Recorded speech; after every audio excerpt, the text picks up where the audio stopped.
So we're going to have some fun tonight, and this will be interactive. And rather than me lecture for the standard 3 hours and then have questions, I'll just go for a half hour, and then we'll have some questions, and then I'll do a little bit more material and some more questions, and we'll wrap up in about an hour. So I thought we'd start with something fun. This is a real-life situation in Ireland, and these guys are fuzzy-headed on a Saturday morning after a very good night the night before, if you know what I mean. A lot of Guinness was drunk. And some guy has driven off the pier in his little white car. You can see the two wheels, and the guy's actually standing on the upside-down car. So they bring in this truck to haul it up, and they're doing really quite well, and they've got it all the way out, and then, oh, dear, dear, dear, in goes the red truck. I hate it when that happens. And they're sitting here fuzzy-headed, pondering what they should do now, and they think really hard through their fuzziness, and it comes to them. They should bring in a green truck. So here they have the green truck, and they've got the little white car all the way out, and now they're leveraging the red truck against the pier, and oh, dear, dear, dear, in goes the green truck. I hate it when that happens. And they really are scurrying around now, and they work to think really hard. Remember the Guinness impact from the night before, and it comes to them. They realize what they need, and it's a blue truck.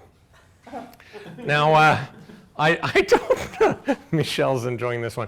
I don't know if you've ever heard the definition of insanity, but it's to continue to do what you've always done and expect different results.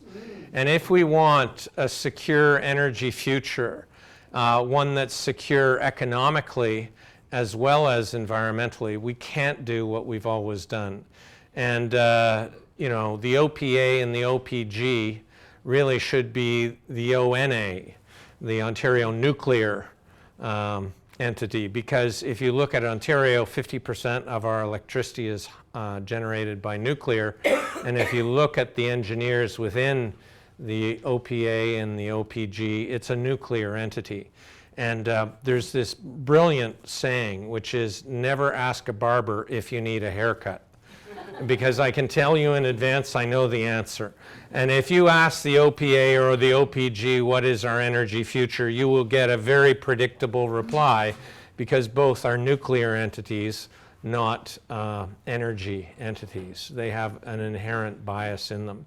And I want to really go through tonight and look at why we have to reject that vision and make the absolutely compelling case economically as well as environmentally that we must have energy efficiency first, renewables, and decentral or distributed power generation.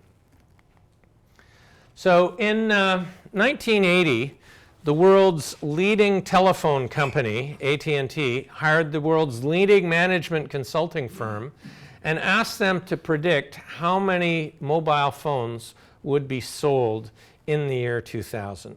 Because the brightest telco in the world and the brightest management consulting firm in the world, you know, how can you go wrong when you team up with so many bright people?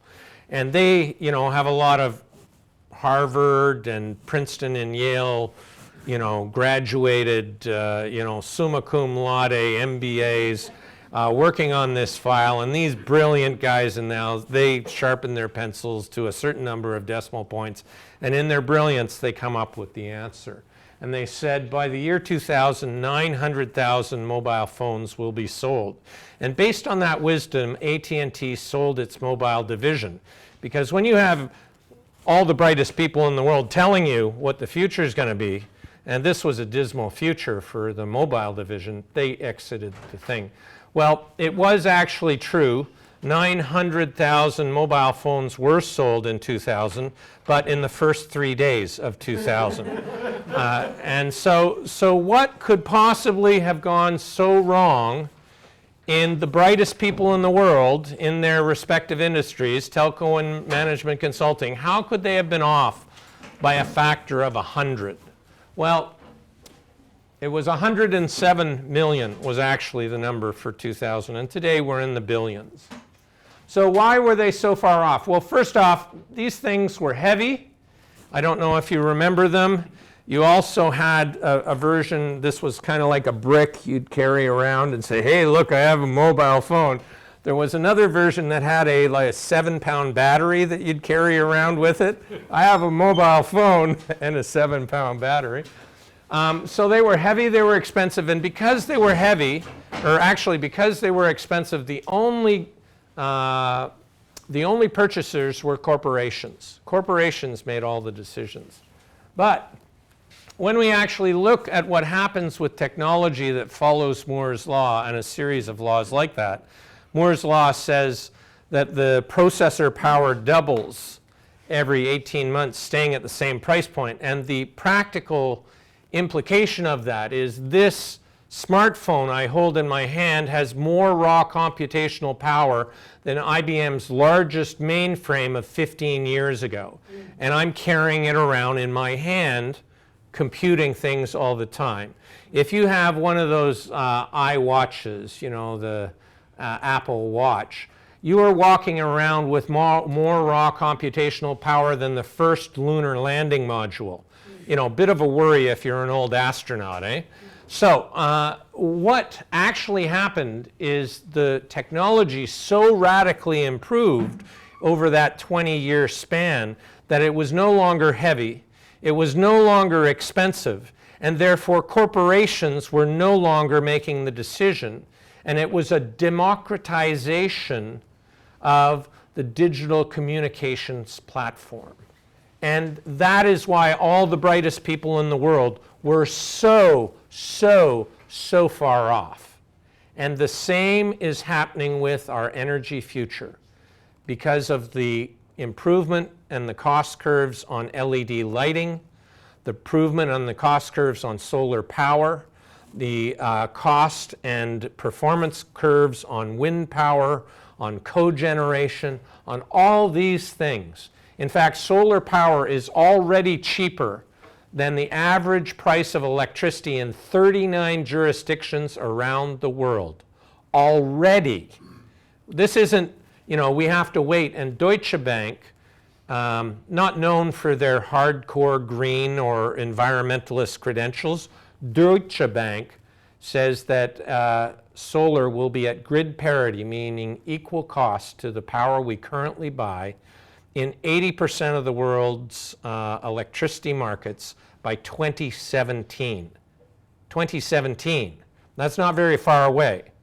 So the question I would ask is, why is Ontario going to make a decision to refurbish nuclear, the most expensive form of power generation, when by the time, because it takes 10 years, the first kilowatt hour produced will be horrifically more expensive than solar?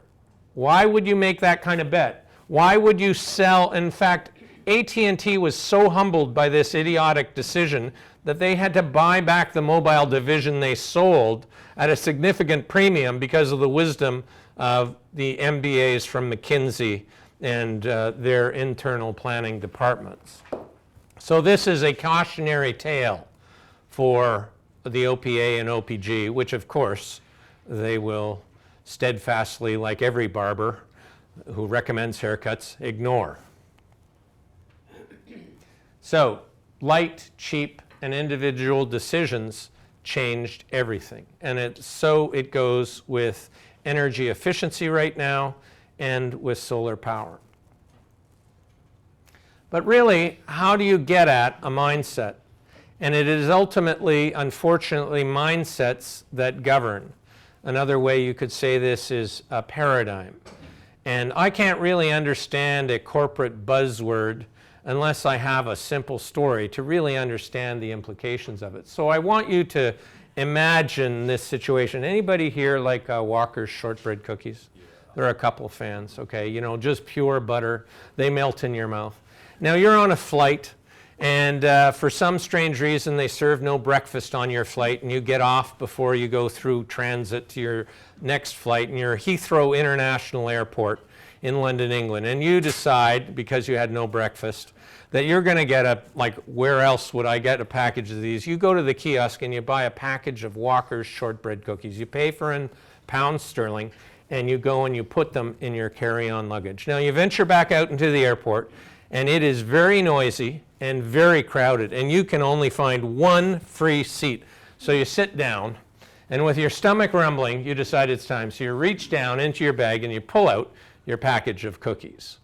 And as you take the first cookie, the man next to you is just staring at your cookies. I mean, his eyes are just riveted on your package. It's kind of unnerving, you know. And as you take the first cookie, his eyes, his whole head follows your hand to your mouth. And then without saying a word, he reaches over and he grabs the next cookie. I don't believe this. So what's your reaction? What are you thinking? You know, how are you feeling? What do you think about this guy? He's just like this guy, this strange guy. Really bold. He's really bold. Maybe he's an American, you know? You know, what else are you thinking? He's hungry. Maybe they didn't serve any breakfast on his flight either. Great. What else? What's your reaction? He's got no manners. Clearly, he has no manners. So you take a cookie, he reaches over and grabs the next cookie. This is just shocking. It's appalling. You take a cookie, he grabs away. Now, nothing is said. And you go through this, you know, back and forth. Now, you can have some fun, and you can say, what would you do? And I've heard a number of funny answers over the years. You know, one person said, I'd shoot him. She was an American, you know. Another, but one of the best answers I've ever heard is, I'd lick all the cookies. You know, and then if he still takes them, you have a different problem. But you don't do anything. You don't say anything. You don't do anything. This goes on. You take a cookie, he grabs the next one. You take a, he grabs the next one. Until there's only one cookie left. He reaches over, he grabs that last cookie, he breaks it in half, he gives you half, he eats half himself, and then he stands up and walks off. Obviously, his flight has been called. And this has been so upsetting for you that your stomach is churning a bit, and you only had half the cookies you intended. So you go back to the kiosk to buy another package of Walker's shortbread cookies. And you pay for them in pounds sterling, and you grab them off the counter, and you go to put them in your carry-on luggage. You open your luggage, you look down, you have your package. What do you see in your carry-on luggage? You see your original package of cookies. You now realize that you reached down into his bag and you were eating his package of cookies. Now, how would you describe that man? What's running through your head about this guy? What would you say about him? He was very kind. Clearly a Canadian or British, you know? What else? What would you say? Aren't you glad he didn't have a gun? Isn't this a reason for gun control? Right? So what we had there at the kiosk is called a paradigm shift. Notice the instant I see the situation differently, my behavior will change. Everything flows out of how I see that situation. But imagine we had not had that paradigm shift. In other words, while walking back to the kiosk, my original package of Walker's shortbread cookies has shaken in the way to the bottom of my carry-on. So when I open it to put the new package in on top, I don't see the original package. So emotionally reinvest yourself in that paradigm that this jerk was eating our cookies. And they now call our flight. And can you believe who they sit us beside? Same jerk. And they're now about to serve lunch. What's my attitude towards him? I'm going to eat his lunch. You know, look at how powerful these are, these paradigms. Imagine he is smiling. How do I interpret his behavior? What do I think is running through his head right now? He is gloating over having gotten away with it.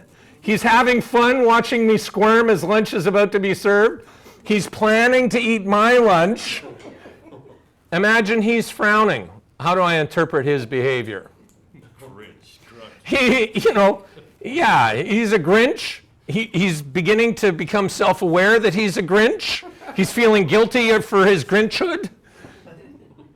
It really doesn't matter what he does. I will find evidence in his behavior to support how I see the situation, and I don't even know this is all going on. Now, why is this so important? If I'm a nuclear engineer at the OPA or the OPG, I do not think renewables are possible. I do not think energy efficiency is possible. It doesn't matter what data you provide to me, what reality you show me, what graphs you show me. It is all irrelevant because the paradigm I hold is that only nuclear power can give us power. Enough, which is completely false. But this is what we're up against, and this is why everyone in this room is so important in this battle for our future, economically and environmentally. You know, Einstein said if I had a critical problem to solve and I only had an hour, I'd spend 55 minutes thinking about how I perceive the problem, how I see it, and then 5 minutes solving it. This is really all about paradigms. So we have a lot to celebrate in Ontario. Of course, we've closed the coal-fired plants. This is Nanticoke in Triplicate just before it closed, the largest CO2 emitting coal-fired generation station in all of North America. So that's a major thing. So we are capable of changing. That's the good news. But the central generation model, here's the problem with it, and tell me at the end of this if you think the solution is more centralized power. So whether it's gas or nuclear and formerly coal, these plants, central, big honking central plants, are only 30% efficient. And the other 70% of energy goes up the smokestack as waste heat, the cooling towers. So let's look at it. You start with 100 units of energy, whether it's uranium or gas or formerly coal, and you burn it, and you get 30 units out. So this 30 units we then put over high voltage, high tension lines, and we run it to homes. But in the process we lose, it's called line loss, and the worst line loss is at peak. On a hot summer's day, when the maximum load is on, peak loss can actually get to 15% as opposed to, I just put it in conservatively at 10. But it's horrific. And then, so you could actually have this, so you only get 27 units of energy delivered into the home, and then we put it in this thing. This is an ancient technology called a light bulb, but we really should call it a heat bulb because 80% of the energy generates heat, not light. And we get 6 usable units of light. So let's review this. We start with 100 units. We lose 70 up the smokestack. We lose 10% to 15 at peak over the lines, and we end up with 6 usable units. So here we start with 100 units. It's 94% inefficient, this process. And do you feel here, by show of hands, that the solution to our energy security is to build more of these? Anybody vote for more oops, I went backwards. Anyone vote for more centralized power being the solution? Or is, you do? Yeah, we'll talk about it later. Okay, a paradigm at work. But here, if you increased your end use efficiency with LED lights up to here, if you move to cogeneration to take this to 90% efficiency, you could end up more than tripling the efficiency of the entire grid at very little cost. Very little cost, but we're not doing it because we're asking barbers if we need haircuts. The thing about nuclear is if you make a decision now, it's going to lock Ontario's economy economically into this horrific financial decision for 40 years to come, the lifetime of the refurbished units, when by just within 2 years, solar is going to be cheaper. So what we really need to do strategically is to kick this decision down the road, to delay it to a point where it is clear to everyone economically this is horrifically stupid. The cost curves on nuclear since Chernobyl and 3 Mile Island have been rapidly increasing. whereas the cost curves on energy efficiency on LED lights have dramatically been falling. So which would you rather invest a 40-year decision in? Stuff that's getting dramatically cheaper every single year, or stuff that's getting dramatically more expensive every single year? Which just intuitively makes sense. It's a rhetorical question. You don't have to answer. So this is how we use electricity. This is North America at night. Might you be able to say we use electricity wastefully? Do you know that 24%, and I've actually seen some other references of 27%, but I take more conservative whenever I can, of all our electricity use in North America is simply lighting. And LED lights reduce the energy use compared to incandescents by 80%. And typically LED lighting retrofits have a 1-year payback. So these were on sale at the Home Depot with a coupon just a month ago. I bought 60 of them, 60-watt equivalents. And these 60 light bulbs will save $8,000 over their 22-year life based on 3 hours a day. The capital cost for me as a homeowner was $200. So if you go out, people don't know how great a deal this stuff is. But if you go out to people and say, hey, are you interested now, I didn't switch out incandescents in my home. I switched out compact fluorescents, which have mercury. So the savings is not as great. But on my chandeliers, 8 and 3 was 11 bulbs were still incandescents. They were these narrow candelabra ones.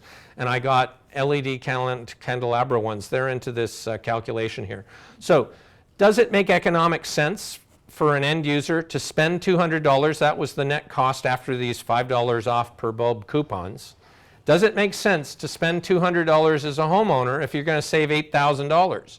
Is this rocket science? Should we have to widely consult on this because it's a difficult decision for Ontario, right? This is just like the democratization of the cell phone meant end users made their decisions on digital communications. The end user is now empowered to make decisions on their energy future because, as Amory Lovins coined the term negawatts, a negawatt is so much cheaper than actually generating a watt. And every kilowatt hour I save on the grid is a kilowatt hour of power somebody somewhere else can use. It is the cheapest form of power. Efficiency, and I like efficiency instead of conservation, because when people hear conservation, they think I have to put on a woolly jumper in the winter and freeze in my household. No, this is about we can maintain our current standard of living using best available, practical, proven technology, and as Amory has shown, reduce our energy use by 90% with energy efficiency. And we'll cover that. One of the laws, just like I was talking about Moore's law, is Haitz's law. And Haitz's law is just like Moore's law. It's a rapidly declining cost curve on this is not a linear scale, it's a logarithmic. So 1, 10, 100, 1,000, 10,000, 100,000. You're seeing a rapidly declining cost curve while at the same time the output per lamp is increasing. And we've reached the sweet spot. LED, like Sears, I'll get to it. Sears did an LED, here it is. Sears did a $4.5 million LED lighting retrofit where they switched in LEDs for incandescents. They were spotlights to accent retail points of sale. They switched out 130,000 bulbs. They're saving 22 million kilowatt hours, and it has a 1-year payback. Okay, 13 months, basically 1 year. And here's the thing about this case. These bulbs, the LEDs, they last 50,000 hours instead of the 2,000 hours for the industrial incandescents. And you don't have guys having to climb up ladders 35 feet to switch the bulbs out. There's $800,000 of maintenance savings in that business case, but they didn't put it into the payback. Why? Because they didn't plan to fire their maintenance people. They're going to redeploy them in other ways. So there isn't a savings, which I disagree with. It should have been included in the case study. But by 2020, LED lighting is the dominant form of lighting globally. And remember that figure of 24 to 27% of North American electricity. If we go and we renovate these or we refurbish these nuclear power plants, we'll be grossly oversupplied, and we'll be grossly saddled with this horrific debt for these horrifically expensive nuclear power. So McKinsey has done the current case for energy productivity and shown that $2 trillion can be invested in energy efficiency, energy productivity, that has a rate of return that's better than the stock market gives. These the same Harvard guys who told AT&T These are new, younger, brighter MBA McKinsey guys. Yes, they're kids who have these, right? They're with the program. They're with the digital program. So this blows me away. Every year, globally, it's a great point, Norm. Could have hired a different Yeah, company. I think they hired new ones. But every year, like we just had Black Friday, every year 4 billion electronic devices are sold globally, each one coming with a power supply. And do you know that these power supplies consume electricity when they're off? Do you know that your DVR or your PVR, if you record the modern equivalent of a VHS recorder, consume up to 35 watts when they're off? They're never off. That's what I'm saying. Even when they're off, they're not off. To be off. They just have a red light. That's it. When they're in their standby mode, they're still on. They're spinning a hard disk. So if you look at, or if, the power charger for this thing, when I plug it into the wall at night, the power charger's always there, but I hook it up at night, it's been drawing power when this thing wasn't even hooked up to it. And when you actually look at how much these devices are pulling when they're off, it's 480 terawatt hours of power a year. Now, I can't understand a weird, big number like that, like petajoule. Help me, help me, help me. What's a petajoule? I never met one.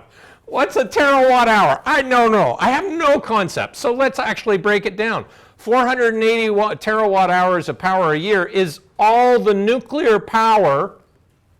Oops, I don't have that slide. All the nuclear power of France, which is 80% nuclear, plus all the nuclear power of China, plus all the nuclear power of India.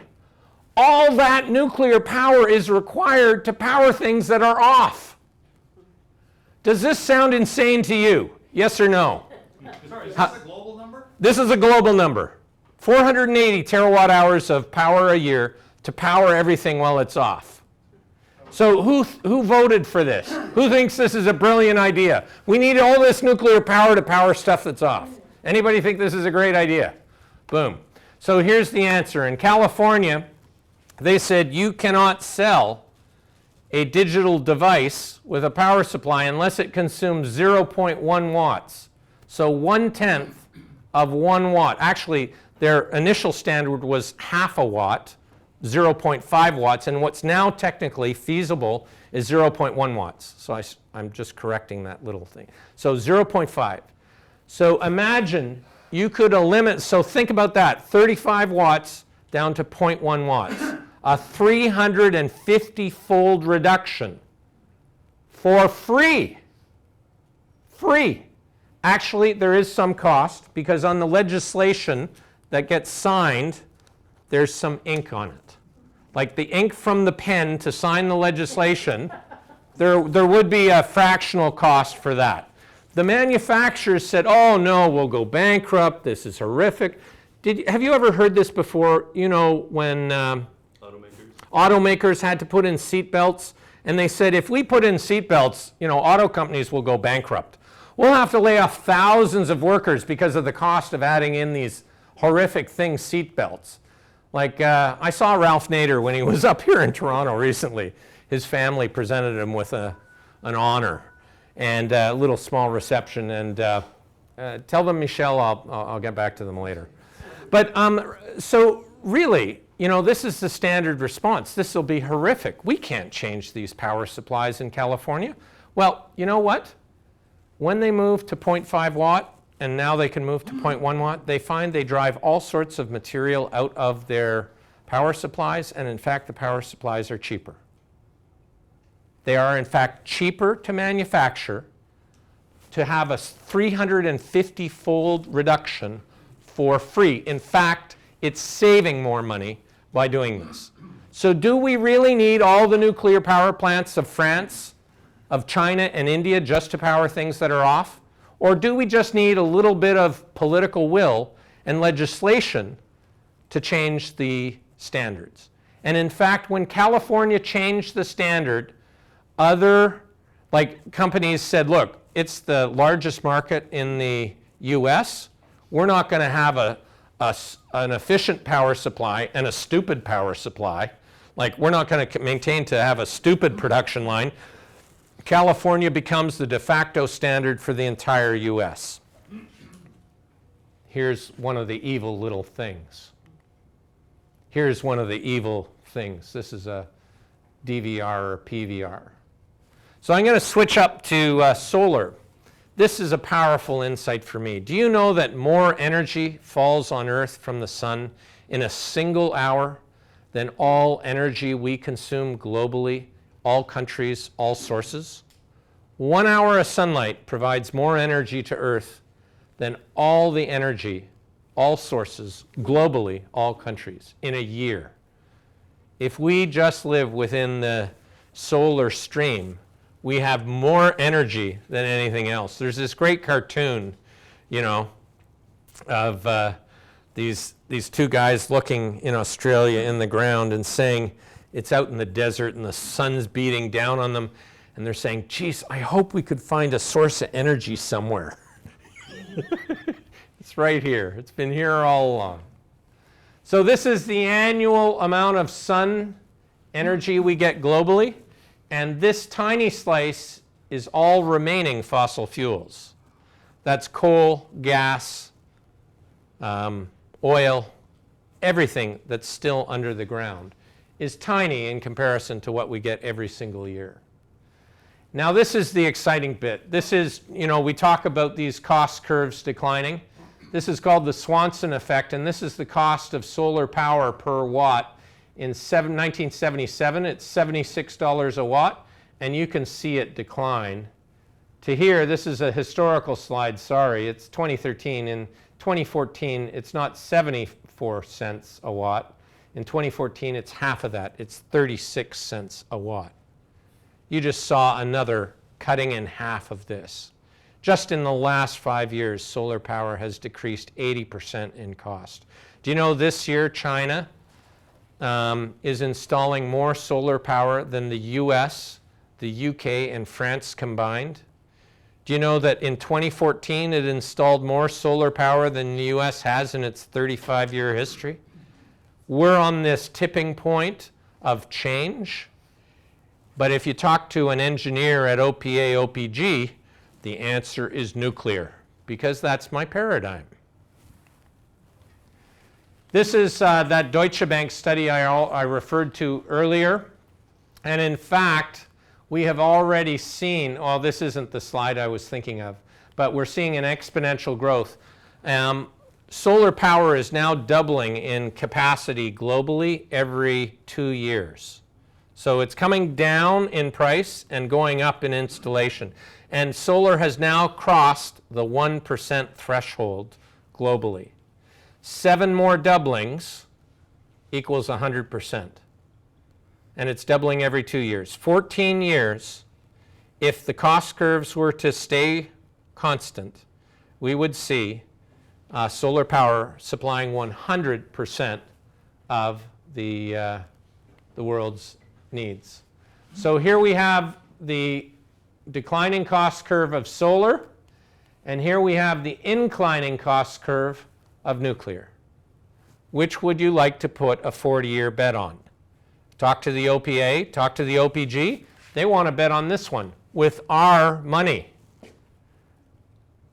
This is a horrific burden, a millstone about the neck of every business, every homeowner, every taxpayer, every electricity consumer, They want to saddle you with the most horrifically expensive energy choice to get it out of you for the next 40 years.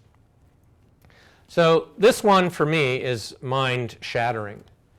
This is the size of solar panels in the North African desert that's required to power the entire world. That much surface area of desert, if it were all solar panels, would power the entire world's electricity supply globally for every year. So there's this project called Desert Tech, which is working to put these in North Africa and then run high voltage, high tension lines up to the European market and have 100% solar powered market. Well, it won't be 100 because they have wind in Spain and Germany and so on. This is the total size of area to power all of the EU. And this tiny little dot is all the energy required to power Deutschland, Germany. So you can look up, it's a great thing on Desert Tech on Wikipedia.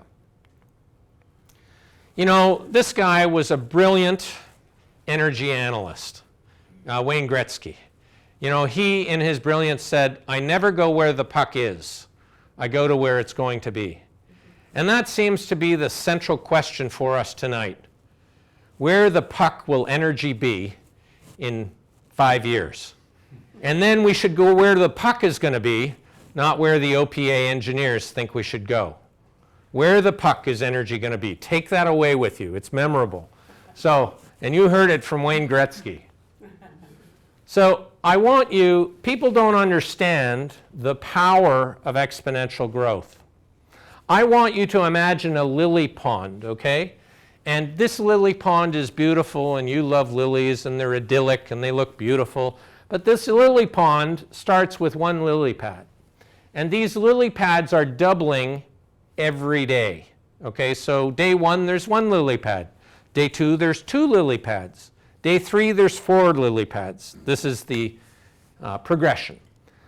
I want you to now think it's day 30, and the entire pond is covered over. Okay? Let's go back one day. Day 29, what percentage of the pond was covered? Half, 50%, beautiful. Half was open water and half was lily pads. Let's go back one more day, day 28. How much open water? 75%. One day before, day 27. Oh, yeah, I'm hurting. 87.5%. One day before, 94.25%.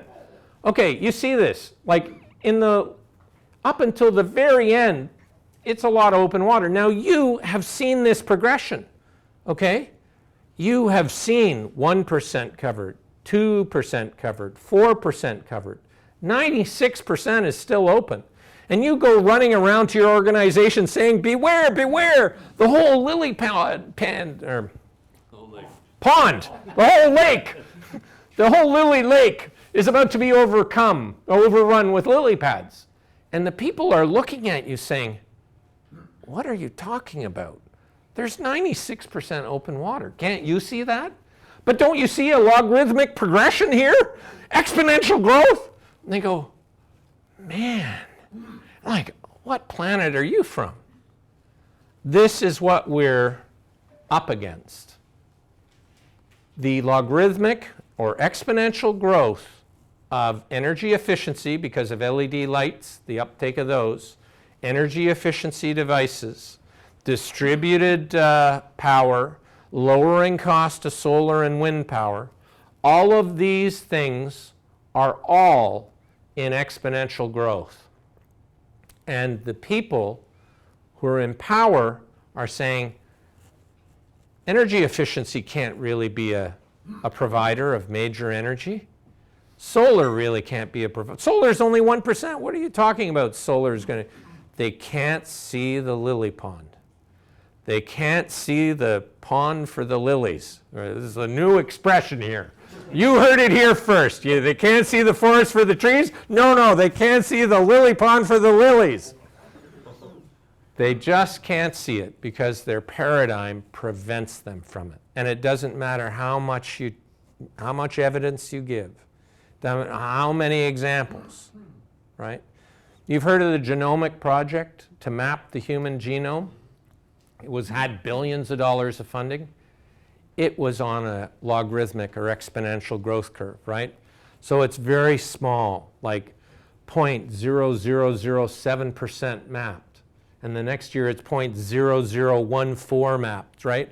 And they're not going to make their target because people are looking, hey, you've only got 10 years to go and you're not even at 1%. And the politicians come out and they're condemning it and this and that. And then they finish early. How could that be? They were only at 1% because it was doubling every year. And so if you have any trend that's doubling every year, like the uptake on LED, like the uptake on solar, like the decreasing costs on wind power, anytime you have a doubling every single year or every 2 years, you have to pay attention to this trend, even if it's small, because it's changing everything. And meanwhile, Ontario wants to bet billions on a rapidly inclining cost technology. So here we have a bunch of dots. This is often called noise. Who knows which of these little trends is going to work, because this is a 1% threshold. This is what all you need to be an exceptional futurist. I'm giving you, I lectured, I was the closing keynote speaker for the World Futurist Society. I am giving you a deep, dark secret on how to become a brilliant futurist. Okay, this is called noise. We spot a red dot here and a red dot there. We see over time it is improving or increasing, and it is now broken 1%. If this is quarters, right, we're seeing a doubling every quarter, whether this is the valuation of Facebook or the number of Facebook users or the uptake of smartphones or the uptake of solar power or the uptake of LED lights, whatever you want to do, if you can separate, it's called separate signal from noise. This is something that is consistently growing, and most people can't see it because it's among a lot of different trends that some are going up, some are going down, but because it's 1%, nobody thinks it matters. If you can see this progression, you can predict and become a brilliant futurist. Boom. It's pretty hard though, right? You have to be able to separate noise from signal. You have to say, hey, solar is still 1% of global supply, but it's doubling every 2 years. I predict it's going to be pretty big. Boom. I had, when my wife and I were just married, after we were just married, we went to Nepal. And in Nepal there, you had 300 rupees to make a long-distance phone call back to Canada, okay? We don't need to figure out what the rupee is worth, just know that it was 300 rupees. So I went into this little computer store and used something called Vocal Tech to digitize my voice over the web, and I made a phone call to North America for 10 rupees a minute. So, okay, 300 rupees a minute for a telco, or 10 rupees for digitized voice. Now at that time, it wasn't duplexed. Duplexed means you can talk over each other. You had to talk, and then when you were finished, you said, like a radio, a ham radio, over, and then that tells them, okay, you can talk now, because I finished talking. We can't, if you were talking while I wouldn't hear you. It's one way, whoever's got the line.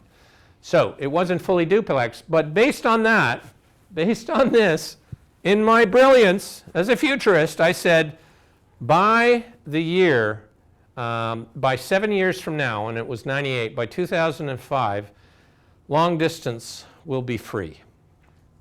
I predicted the evolution and the emergence of Skype in 1998. So that's how you can use this to predict the future. And yet, the OPA and the OPG don't seem capable of seeing trend lines and separating signal from noise. But tonight, we have all seen the future, and it is not nuclear. So this is the impact of jobs for every million investment, and you can see that clean energy and efficiency generate substantially more jobs than oil and gas, and tar sands is even lower than that oil and gas number. Now in the US, 50% more people work in solar than in coal. So in Virginia, coal is important politically, but the real economic driver is in solar. This is another one, the truth about jobs. Down here is mass transit. Read the Eglinton Crosstown LRT, $5 billion project, lots of jobs. Building retrofits, biomass, solar, wind. Natural gas we think is good. Fracking, let's frack North America and poison our water aquifers and have be able to light on fire the tap water that comes out of your tap in your kitchen sink. No, this isn't a job creator, and if we had the tar sands, it would be way down here. Now here is why. Oh, this is just interesting. So rather than build nuclear or refurbish nuclear at huge cost with very few jobs, if you actually focused on energy efficiency, you would actually have a fraction of the cost and way more jobs created. And this is distributed. This is jobs not just in Pickering or Darlington or Bruce. This is jobs in every single community in Ontario. Do the political calculus on that, about creating local economic security so that we're not sending our hard-earned dollars to the Middle East or to Alberta. Those hard-earned dollars are staying right here in our community because it's local economy. The jobs for energy efficiency, the local economy benefits. And let's look at innovation. So last year, GM sold 10 million cars, and it has a value, this is a week-old or 2-week-old slide, of 58 billion. And let's compare that to Tesla, which in 2014 sold 33,000 cars. So GM sold 30 times more cars, but Tesla has half the market value that GM does. So which is the market valuing? Where is the puck going? Or as Wayne Gretzky would say, where the puck is energy, or where the puck is transportation going? And should we be betting doubling down on GM, or should we be actually looking at the electrification and distributed storage? In fact, the more renewables you have in your grid, the more reliable your grid is. Here's Germany with the largest concentration of renewables, and they have the most stable grid. There's the US benchmark. So people say it doesn't always blow wind, and the sun doesn't always shine, and the grid's going to be unstable, and you can't balance it. Well, in fact, the most advanced economy for renewables has the best reliability. I'm going to get through my material. I know I see that's generating some controversy. Prince Charles just said this the other day in relation to COP. The negotiations on climate change. Every company is going to have to decide if it's a future taker or a future maker. And to your point, the LDC is going, I want to take the future away from my children and my grandchildren by ramming more energy down our throat, even though we're oversupplied right now. Even though Amory Lovins has proven we could do everything we do with 90% less energy. I want to sell more and kill the planet faster. That's a market taker, a future taker. A future maker is visionary and says we have to move where we have to move to. I'm not going to go through this. It's really fascinating. You'll have to come see my next talk. But here's a simple and powerful thing. If the airline industry improved its fuel efficiency by a mere 1%, 1%, how hard would that be? It would double its profitability. Does this tell you something, A, about the importance of efficiency, and B, the unsustainability of the airline industry? I want to ask you what's possible. I want to really to challenge you. What is possible in energy efficiency? What is possible in transport? What is the best fuel efficiency we could get on a combustion engine that burns gasoline? What's the best miles per gallon we could get? What do throw it out there? This is the participatory part of the evening. So how many miles per gallon is the best that we can get right now? 80 miles per gallon. 60. Okay. Do we think big enough? This vehicle gets 12,665 miles per gallon on a combustion engine. Now, you might not say it's a car because this is the guy's feet. Right. Okay, he's lying prone like this, you know, and he's low to the ground. But does 12,665 miles per gallon stretch your imagination a little bit about what's possible? This is a university entrance into the Shell Eco Challenge, Eco Marathon Challenge. So you might say, Jim, your mother who has a bad hip is not going to get in this car. Okay, fair enough. Let's then change it. What's the best we can do on a mass-produced vehicle coming off a line that's then tweaked? Remember, my Prius gets 50 miles per gallon, and I've had it since 2001. This is the vehicle that was actually... So, 300, very good, Chai. It's actually almost 400. 376 miles per gallon on a 1959 Opel that in the 1973 oil crisis, when the price of oil quadrupled in 18 months, was retrofitted by some engineers, tweaked, all the original parts, tweaked, to get 376 miles per gallon. That's probably US gallons. Yes. Now, do you think we've gotten stupider since 1973? Do you think our engineers are inferior today from 35, 40 years ago? Or have we advanced? Could we not be getting off mass-produced vehicles better than 400 miles per gallon right now? What is possible? And are we ever scratching the surface of what we could do or where we should be? This is the pride of St. Louis. There was a prize in the early 1900s for flying across the Atlantic. It was $25,000, which back then was huge. It was millions of dollars. And this is Charles Lindbergh, who won the challenge. This $25,000 prize stimulated $400,000 of spending and gave birth to the international aviation industry. Okay? The principle being, you put up a prize, you generate all sorts of activity, and you birth an industry. So let's look at it. Peter Diamandis, who created the X Prize, looked at that and said, wow, let's use that principle to generate innovation. And they've had many X Prizes from the X Prize Foundation.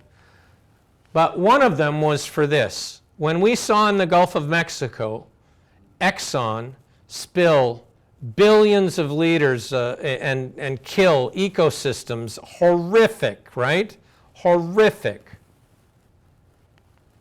It lost $157 billion of market cap or value. The CEO was fired and vilified, okay? So this is a cautionary tale for executives making strategic planning decisions.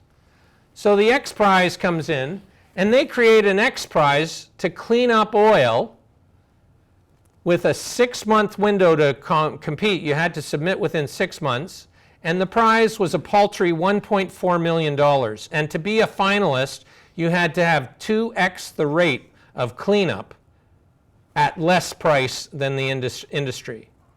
They had 6 entrants, which were double the best the industry does, and one was 6x better. So if for $1.4 million I can best what the industry has been doing for 40 years for $1.4 million, why is the most profitable industry in the world not done it for itself? Where's their license to operate? They've been lazy and fat. And we should not accept it. It is unacceptable. So, do you know this is the winning entry that does 6x what the industry is capable of doing? And one of the finalists was a tattoo artist and a plumber working together. Okay, you know, like the kind of guy who's fixing underneath your sink with his backside showing, you know, that kind of guy. Like, he works with oil and water all the time. He has some unique insights in how to work with oil and water. And the tattoo artist has some very different things. So innovation will not necessarily come from our industry experts who are in paradigm paralysis of doing things the way we've always done them because we know better. And that's the way we've always done it. We need to have open innovation. If you were to have open innovation for your LDCs to say, look, we have a pot of money that's for this LDC that's 2.7 million this year. And we're opening up the competition to us or private industry who can get the best amount of negawatts for the cheapest price and let the market compete. And oh my God, we're going to get so much negawatt efficiency out of that sucker. Boom, we're going to create local economy, new industries. Do you know the most jobs are created? Remember our graph, the truth about jobs? By building retrofit. We're going to create jobs in every community. It's going to be the most wonderful thing for local economy, and local politicians will get behind it.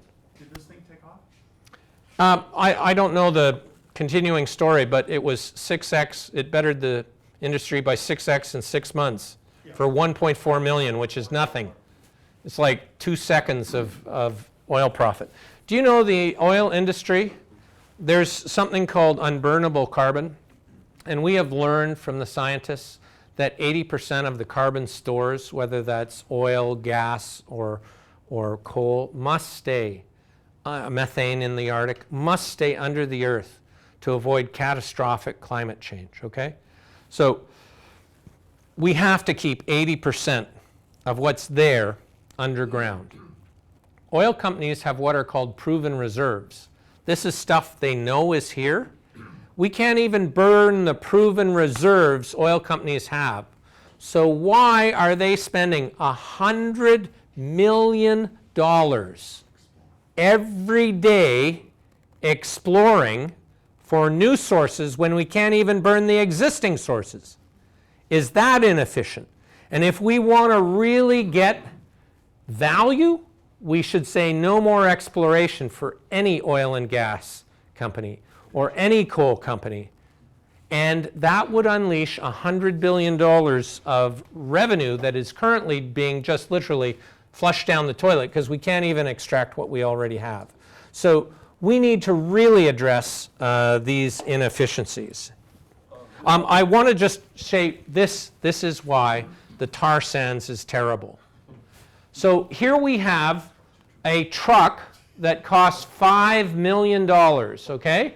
And here is the one guy who drives it, okay? So this is very capital intensive and job poor. And the tar sands people right now are trying to automate the driving so that there's no driver, okay? So there's no job. It's just capital intensive, okay? So we are told that the... Yeah. So this is the tar sands, the most capital intensive industry in the world. And this is what energy efficiency looks like. Okay? We have 15 guys, and I should have an equal number of girls in here, guys and girls, men and women. There is some capital. Yes, each has a hard hat, and they have a tool belt with some screwdrivers in it, right? And they have some weather stripping. But when you look at energy efficiency, it's job intensive and capital negligent. This is why we have to do this for our economic security, because this is the local economic security in every community, not sending $5 million to Japan for a thing that carries 300,000 tons of raw bitumen that we then upgrade in the United States to send the very few jobs that do exist outside of the country. So the green revolution is a huge economic opportunity for Ontario as well as an environmental one. Dell computers, do you know that 50% of corporate PCs are on 24/365? 50% of all PCs in North America, corporate PCs. Why? Because the IT department instructs you as an end user to leave it on. Why? Because in the middle of the night, they push out new virus definitions and patches. Well, you can get software that does that. It turns all the PCs off at night, patches, brings them up at 3 in the morning, patches and adds new virus definitions, tests them, puts them back to sleep, and then boots them up at 7 in the morning before you come in so you don't have to go through that horrific 3.5-minute Windows boot sequence. And Dell Computers is doing it on their 50,000 PCs and saving $1.8 million a year. So here it is, folks. $1.8 million for turning things off when they're not being used. Is this hard? You know, we often think this energy efficiency stuff, it's so hard. It's so complicated. You know, nobody can figure it out. It's just turning 50,000 PCs off at night. Save 1.8 million. And that doesn't even account because Dallas, Texas is the headquarters for Dell. It happens to be a hot climate in Texas, right? So you have all these corporate PCs on. They're actually heating up your building, and then you have to air condition against the heat generated by the PCs. So you're burning electricity on top of the electricity you're burning to power the things 24 hours a day. In fact, do you know that this Christmas, 11 million turkeys in the United Kingdom could be cooked for all the corporate PCs that are going to be left on over the Christmas vacations? 11 million turkeys could be cooked for free. Or if you're into tofurkey, a lot of tofurkey could be cooked for free for all this wasted energy. 5 billion kilowatt hours of power a year wasted for free that's available. So we are so grossly oversupplied. We really need to look at end use. These are 3 of the companies that make the software. The software has less than a 1-year payback. In fact, if you're in Manitoba, there's 0 cost because the electric utility in Manitoba will rebate you the entire cost of the software implementation. So, are you interested in making 5 billion kilowatt hours on 0 cost? Is this a bad business decision? Why aren't we doing it? Lack of knowledge. Why is this what Greece looks like?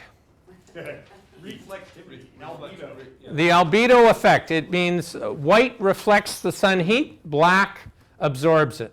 Have you ever noticed in bus stops around Toronto, the pavement is just like the pavement is upturned where the bus stops? That's because they're black.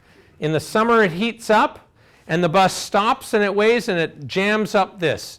Very simple. If they were to paint all those areas white, the pavement wouldn't heat up, the stopping wouldn't be, mashing very hot, malleable tar and pushing it up. Or the other thing they do now is they paint the bus, they don't paint the bus stops, they do cement, not pavement, right?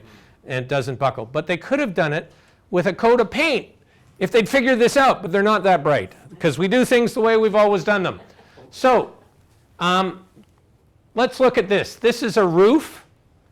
And do you know a white roof versus a black roof, the temperature difference on a hot summer's day 1 foot above a black roof is 90 degrees Fahrenheit hotter than 1 foot above a white roof. Okay?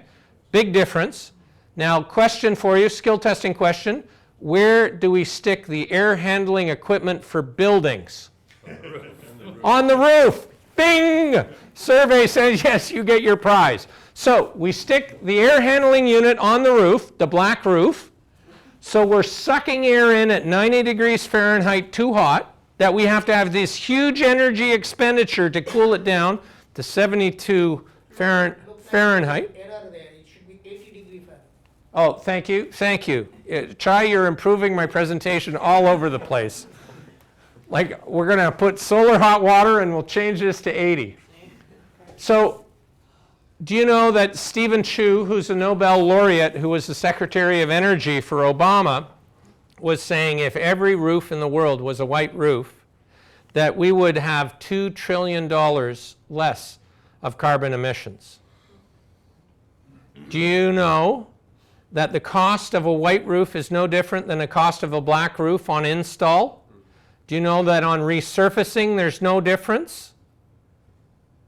So I wrote a piece like this for the National Post, and then I picked the National Post because you want to venture into the lion's den. You don't want to preach to the choir. The choir's on board already. So I get this guy replying to me like, Al Gore's an asshole, and and I said, like, what does that have to do with anything? Like, are you opposed to saving $2 trillion at zero capital cost? Is that the kind of businessman you are? Like, this has nothing to do with Al Gore. Like, is your business philosophy to waste $2 trillion? Like, is that your business wisdom? Is that the best you've got? We need to argue this on economic terms. Get away from this, knee-jerk, political, philosophical, like, let's just make common sense. Do you know Walmart won't make a new building unless it has a white roof? Like, if Walmart has religion on this stuff, it's not about Al Gore, it's about business sense. Are you telling me as a businessman you are in favor of wasting $2 trillion that has no cost to you? Is that how you run your business? Please tell me the name of your business so I can make sure I never deal with you, because you're way overpriced on your products, I can tell you this. You don't believe in rational economic sense. So this is equal to taking 600 million cars off the road for 11 years for free. And in fact, white roofs last longer than black roofs. Why is that? They're cooler. They're cooler. If you have this tar and it gets heated up and cooled down and heated up and cooled down, do you think it cracks? Do you think it leaks? Do you think it degrades faster? Do you think you have to replace it faster? Do you think you actually have to spend more on a black roof? So why is the black roof the default of the construction industry? Would perhaps a signature on a piece of paper costing less than 1 cent of ink change things? Are there solutions that are, they're so hard? There are so many solutions that are available. We just have to open our eyes to the possibility. We have to embrace new paradigms. We have to challenge the sacred cows. In fact, the sacred cows make the best burgers. And on that note, I want to give you a couple things. My email is jim@jimharris.com. If you're on Twitter, you can follow me at Jim Harris. Thank you so much for the invitation to be here. It's been a lot of fun.